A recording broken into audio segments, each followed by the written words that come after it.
Okay, we have reached the end of this video. There is in the book a new problem-solving strategy specifically for interacting object problems, and this is just slightly more complicated than our previous force problem-solving strategy, so I'm going to go through it, and then I'll provide a brief summary of the video. So part of this are things that you've seen before, and a few parts of it are new. So part of modeling is deciding what is in your system and what is part of the environment. Now, other parts of modeling here are going to be, for instance, it says simplifying assumptions. You know, do you have a frictional force? What other forces do you need to worry about here?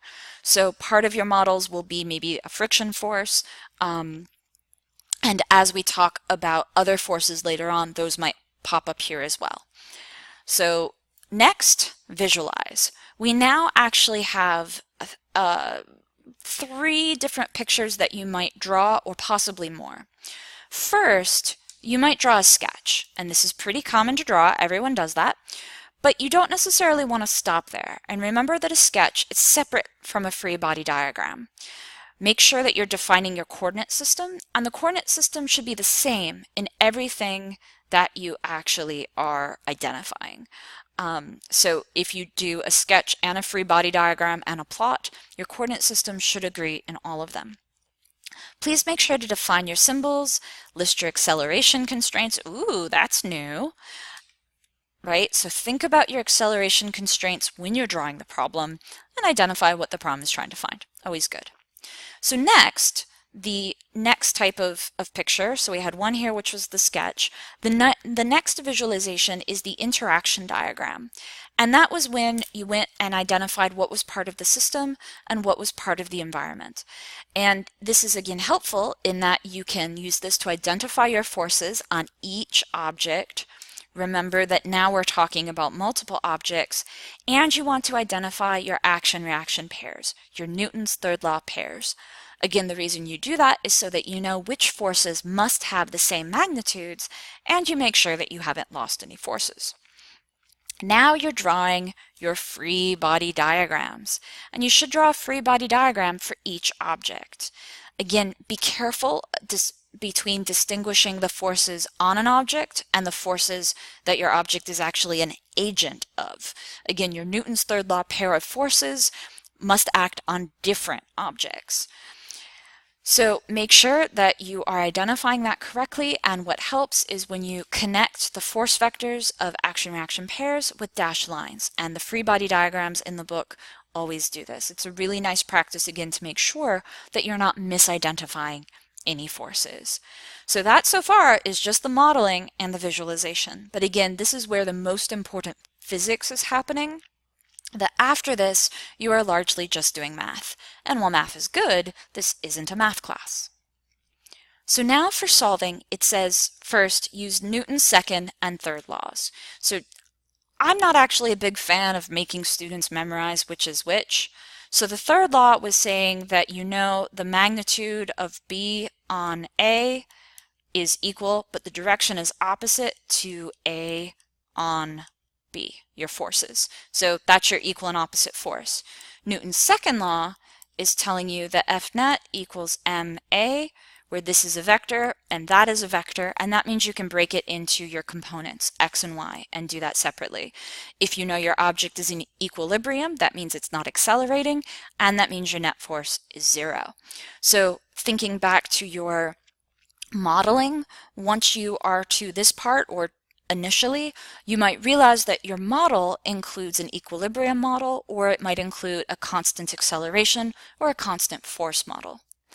So now solving, there's a bunch of steps here, and again, in simpler problems, you might be tempted to just throw some things together, but going through this with a very clear strategy will help you as the problems become more and more complicated.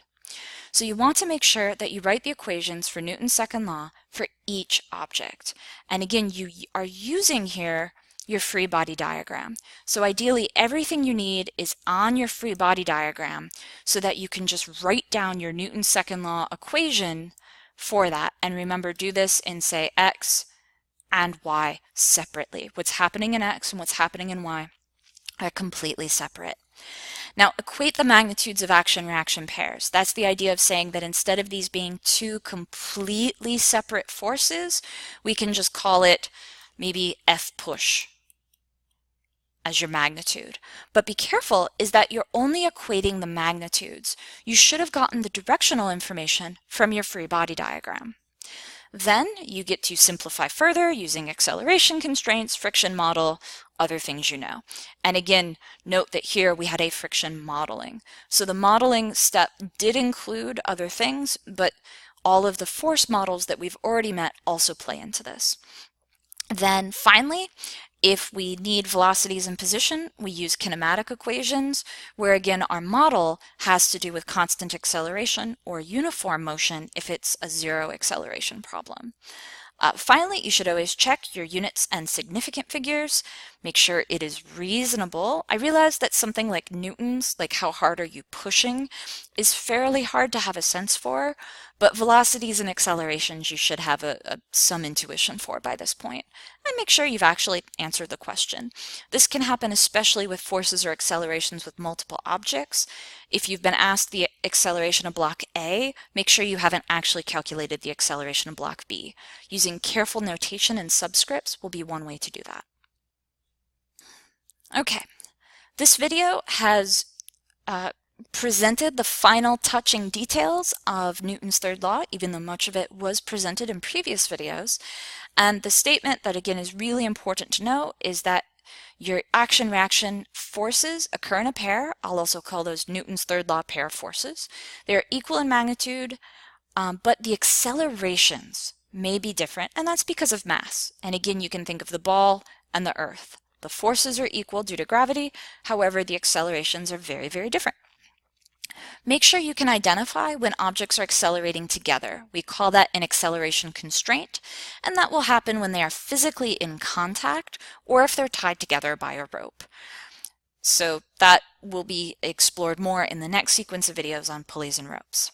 Finally, when you are working with acceleration constraints, be very careful about the direction in terms of both x and y, and also the sign, positive and negative.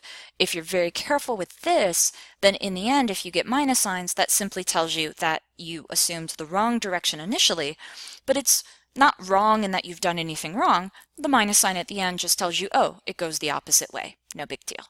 So please be careful about that and see the next sequence of videos for more applications of acceleration constraints.